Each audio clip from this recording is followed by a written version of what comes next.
بسم اللہ الرحمن الرحیم۔ السلام علیکم۔ آج 19 جنوری بروز جمعہ ہم بات کریں گے دو اہم ایشوز کے حوالے سے۔ کفر ٹوٹا خدا خدا کر کے بالآخر ایک نحوست سے جان چھوٹی ہے اور ایک سینئر عہدیدار نے، ایک ادارے کے سربراہ نے استعفیٰ دے دیا جس نے اپنے ادارے کا بیڑا غرق کر کے رکھ دیا۔ اور سیاسی بھرتیاں جب کی جاتی ہیں تو پھر اسی طریقے سے معاملات اور زرداری کی خوشنودی کے لیے پورے کے پورے سیٹ اپ کو برباد کر کے رکھ دیا گیا تھا۔ بالآخر آج ان سے جان چھوٹی ہے، اس کی تفصیل میں آپ کے ساتھ شیئر کروں گا۔ اور دو بڑے رہنما پاکستان مسلم لیگ نون کے، انہوں نے پاکستان تحریک انصاف کی حمایت کا اعلان کر دیا ہے۔ یہ بہت بڑی ڈیولپمنٹ ہوئی ہے۔ اور مسلم لیگ نون تو چلی تھی پاکستان تحریک انصاف کو ختم کرنے، مریم نواز کہا کرتی تھی کہ ہماری ٹکٹ چلے گی، اور اب حالت یہ ہے کہ اپنے لوگ ان کے پاکستان تحریک انصاف کے آزاد امیدواروں کی سپورٹ کرنے پر مجبور ہیں۔ اس کے اوپر بھی ہم بات کریں گے۔ سب سے پہلے تو میں آپ کو بتاتا چلوں کہ آج جو کارروائی سامنے آئی ہے، سیکیورٹی جو سلامتی کمیٹی کا اجلاس تھا اور اس کے ساتھ جو کابینہ کا اجلاس تھا، جو سرکاری صحافی ہیں کامران خان، کچھ دیر پہلے انہوں نے ایک ٹویٹ کیا ہے کہ قومی سلامتی کمیٹی اور جو کابینہ میں اصل اجلاس کی کارروائی ہے اس کی ابھی رپورٹ سامنے آنی ہے، اور ان کی جانب سے یہ دعویٰ کیا گیا ہے کہ انتخابات ملتوی کروانے کا فیصلہ کر لیا گیا ہے اور اعلان ہوگا۔ اور ساتھ وہ کہتے ہیں کہ اٹارنی جنرل آف پاکستان کے ذریعے چیف جسٹس آف پاکستان کو بھی مطمئن کرنے کے لیے ٹاسک دے دیا گیا ہے اٹارنی جنرل آف پاکستان کو۔ اور وہ کہتے ہیں کہ آج بھی اٹارنی جنرل اس اجلاس میں موجود تھے۔ اب اتنے بڑے ایلیگیشنز اور اتنے بڑے دعوے کیے جا رہے ہیں، اور ہماری سپریم کورٹ جس نے کہا تھا کہ اپنی بیوی کے ساتھ بات کرنی ہے، باہر آ کے بات نہیں کرنی، وہ اس کے اوپر خاموش ہے چونکہ وہ ہم خیال ہے۔ قومی سلامتی کمیٹی کے اجلاس کے فوری بعد نگران وزیر اعظم انوار اللہ کاکڑ کی زیر صدارت وفاقی کابینہ کا بھی اجلاس ہوا۔ نگران وزیر خارجہ جلیل عباس نے کابینہ کو بریفنگ دیتے ہوئے بتایا کہ پاکستان کسی بھی ہمسائے سے کشیدگی کی نہیں چاہتا، جبکہ ایران بھی کشیدہ صورتحال کا خاتمہ چاہتا ہے۔ انہوں نے کہا کہ پاکستان نے تحمل کا مظاہرہ کرتے ہوئے صرف ایران کا غلط قدم کا جواب دیا۔ کابینہ نے ایران کے ساتھ کشیدگی ختم کرنے اور سفارتی تعلقات بحال کرنے کا فیصلہ کیا۔ ان کا کہنا تھا کہ کابینہ نے ایران کے ساتھ تمام مسائل مل کر حل کرنے پر آمادگی کا اظہار کیا، جبکہ اعتماد کی فضا قائم کرنے کے لیے باہمی تعاون کو فروغ دیا جائے گا۔ پاکستان کے نگران وزیر خارجہ جلیل عباس جیلانی اور ایران کے ہم منصب امیر عبدالحیان کے درمیان حالیہ واقعات کے بعد 2 دفعہ ٹیلی فونک رابطہ بھی ہوا ہے، اور خبر یہی ہے کہ اس بات پر کہ ایران کی جانب سے پہل کی گئی ہے، اور ایران نے کہا ہے کہ وہ وہیں سے جو 16 جنوری کو پاکستان کے اور ایران کے جو معاملات آپس میں خراب ہوئے تھے وہیں سے دوبارہ شروع کیا جائے گا، اور یہ خوشائند بات ہے۔ اور میں سمجھتا ہوں کہ ہمیں ہر صورت جتنا ریسٹرینٹ ہو سکتا ہے، ہمیں چونکہ برادر اسلامی ملک ہیں اور ہمیں ایک دوسرے کے ساتھ معاملات کو بہتر انداز میں چلانا چاہیے، اور امید ہے کہ انشاءاللہ چیزیں بہتر ہو جائیں گی۔ پاکستان تحریک انصاف کے رہنما بیرسٹر گوہر علی خان نے صدر مملکت عارف علوی سے موجودہ صورتحال پر کردار ادا کرنے کا مطالبہ کرتے ہوئے کہا ہے کہ عارف علوی کو شفاف الیکشن کے لیے سپریم کورٹ کو خط لکھنا چاہیے۔ انہوں نے گفتگو کرتے ہوئے کہا کہ حالات کی بہتری کے لیے کردار ادا کرنے کی بھی ہم نے صدر پاکستان سے درخواست کی ہے۔ صدر شفاف الیکشن کے لیے اپنا کردار ادا کر سکتے ہیں۔ انہوں نے کہا کہ ایک سیاسی جماعت پشاور ہائی کورٹ کے جج کو دھمکیاں دے رہی ہے تاکہ ہمیں ریلیف نہ مل سکے، اور عدالت ہمیں کیا ریلیف دے رہی ہے، وہ تو صرف اتنا کہہ رہے ہیں کہ ہمیں بار بار گرفتار نہ کیا جائے۔ انہوں نے کہا صدر صاحب ہمارے ساتھ کھڑے ہیں، وہ جب بھی آئیں گے ہمارے ساتھ ہوں گے، وہ جب بھی آئیں گے ان کا خیر مقدم کریں گے۔ انہوں نے کہا کہ بلاول بھٹو ایک پرچی کے ذریعے پاکستان پیپلز پارٹی کے چیئرمین بنے۔ پیپلز پارٹی اور مسلم لیگ نون نے بھی انٹرا پارٹی الیکشن نہیں کرائے، الیکشن کمیشن نے صرف ہمیں آؤٹ کیا اور ہمیں الیکشن سے باہر کیا۔ بیرسٹر گوہر علی خان نے دعویٰ کیا کہ امریکی سفیر سمیت کسی سفارتکار نے عمران خان سے جیل میں ملاقات نہیں کی۔ خان صاحب کے ساتھ ان کی اہلیہ، وکلاء اور ڈاکٹرز کے علاوہ کسی نے ملاقات نہیں کی۔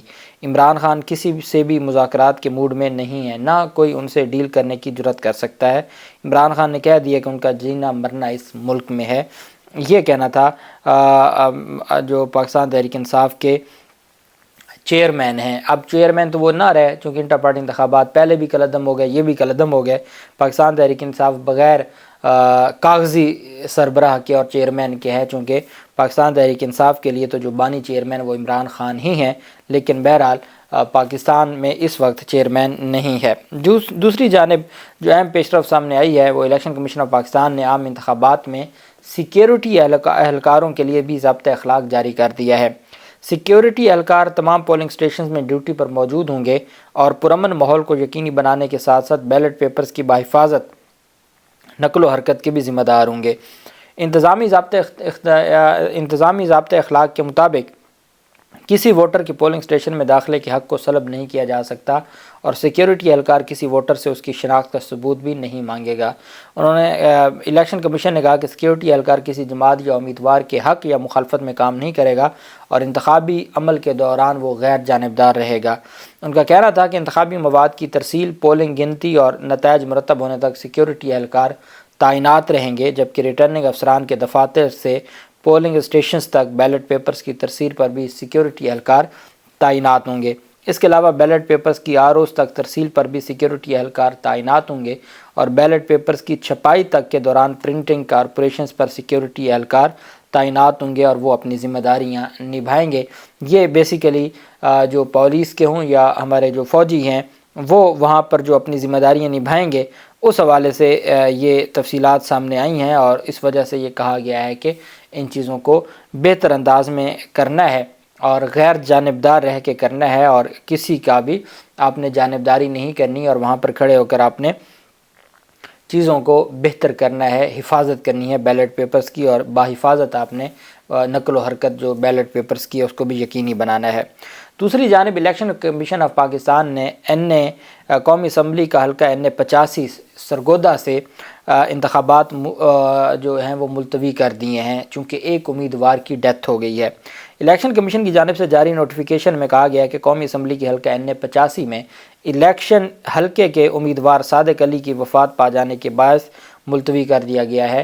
انتخابات ملتوی ہونے کا نوٹیفیکیشن سرگودا میں مذکورہ حلقے کے ریٹرننگ آفیسر شعیب احمد نسوانہ نے جاری کیا اور بتایا کہ حلقے میں انتخاب کا شیڈول دوبارہ جاری کیا جائے گا۔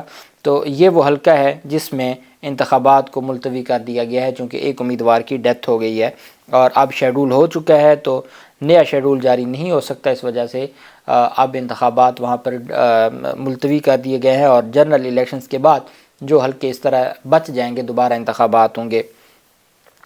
پاکستان مسلم لیگ نون کے سینئر رہنما سردار مہتاب گروپ نے پاکستان تحریک انصاف کی حمایت کا اعلان کر دیا ہے۔ سردار مہتاب گروپ ڈاکٹر جہانگیر خان نے کہا کہ قومی اسمبلی کے حلقے NA17 پر نون لیگ نے مہابت خان کو ٹکٹ دے کر ورکرز کے ساتھ زیادتی کی ہے۔ ترجمان سردار مہتاب گروپ نے کہا کہ پاکستان تحریک انصاف کے امیدوار علی خان جدون کی حمایت کریں گے۔ انتخابات میں NA17 پر نون لیگ کے مخالف فریق کا ہم ساتھ دیں گے۔ یہ پورے کا پورا گروپ ہے جو پاکستان مسلم لیگ نون کا، سردار مہتاب اور ان کے ساتھ جو لوگ ہیں انہوں نے پاکستان مسلم لیگ نون، چونکہ انہوں نے کہا ہے کہ جو ٹکٹ دی گئی وہ غلط بندے کو دی گئی ہے، ہم مسلم لیگ نون کے مخالف فریق یعنی پاکستان تحریک انصاف کے امیدوار کو سپورٹ کریں گے اور ہم مسلم لیگ نون کی مخالفت کریں گے اور وہ پاکستان تحریک انصاف کے حق میں کھڑے ہو گئے ہیں۔ دوسری جانب فیصل آباد کا حلقہ NA97 نون لیگ کو بڑا دھچکا لگا ہے۔ عائشہ رجب بلوچ، عائشہ رجب کا جب نام آتا ہے تو وہ نہ صرف مسلم لیگ نون کی ترجمان رہی ہیں بلکہ انہوں نے بہت زیادہ ڈیفینڈ کیا ہے نواز شریف اور نواز شریف کی سیاست کو، لیکن یہاں حالات ایسے ہیں کہ وقت بدلتے پتہ نہیں چلتا اور مفادات کی سیاست ہے۔ جب آپ کو ٹکٹ نہیں ملتی یا آپ کے مطالبات نہیں مانے جاتے اس وقت پھر آپ باغی ہو جاتے ہیں۔ حق تو ان کا بنتا تھا جتنی انہوں نے فرما برداری اور خدمت گزاری کی شریف خاندان کی، لیکن ان کو حق نہ دیا گیا۔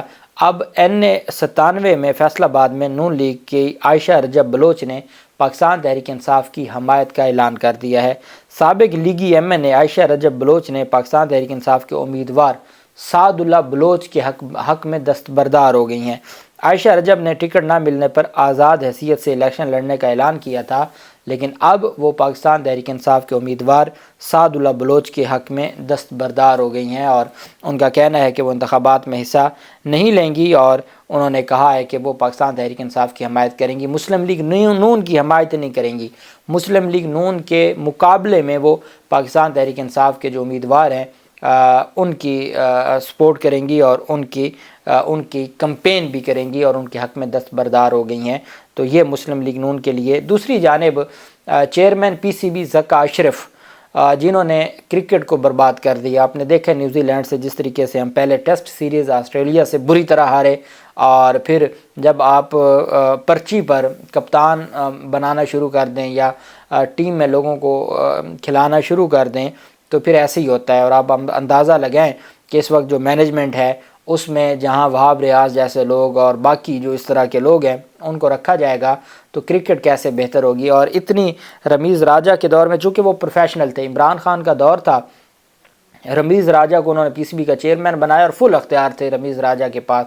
تو جو اس وقت پی سی بی تھا اور پاکستان کے کرکٹ کا دنیا میں نام تھا, اور پھر انہوں نے بیڑا غرق کیا. پہلے نواز شریف کے نظم سیٹھی نے بیڑا غرق کیا, اور پھر اس کے بعد آصف زرداری کے ذکا اشرف نے, اور باقاعدہ طور پر اس پر ایک جنگ نما ایک اتنی, یہ ایسا کوئی سونے کی چڑیا ہے پی سی بی کہ اس پر یہ مر رہے تھے نون اور پی پی کہ جی ہمارا چیئرمین ہونا چاہیے. بالآخر ذکا اشرف نے اختیارات کے معاملے پر استعفیٰ دینے کا فیصلہ کیا ہے, اور انہوں نے اپنا استعفیٰ بھیج دیا ہے انوار الحق ککڑ کو. اور پی سی بی مینجمنٹ کمیٹی کے سربراہ کے ذرائع نے بتایا کہ ذکا اشرف نے بے اختیار چیئرمین رہنے کی بجائے عہدہ چھوڑنے کا فیصلہ کیا, اور پھر تحریری طور پر انہوں نے آگاہ کر دیا. اب یہ شوگر مافیا سے ان کا تعلق ہے, اور کرکٹ کو جب انہوں نے پوری دنیا میں تباہ کر دیا, بدنام کر دیا پاکستان کی کرکٹ کو, تو اب بالآخر میں کہتا ہوں یہ نحوست سے جان چھوٹ گئی ہے پی سی بی کی اور پاکستان کی کرکٹ کی, اور پاکستان کو یہ ایک پاکستان کے لیے خوشخبری ہے ایسے لوگوں کا استعفیٰ دینا. اللہ پاک پاکستان کا حامی و ناصر ہو. بہت شکریہ. اللہ حافظ. پاکستان زندہ باد.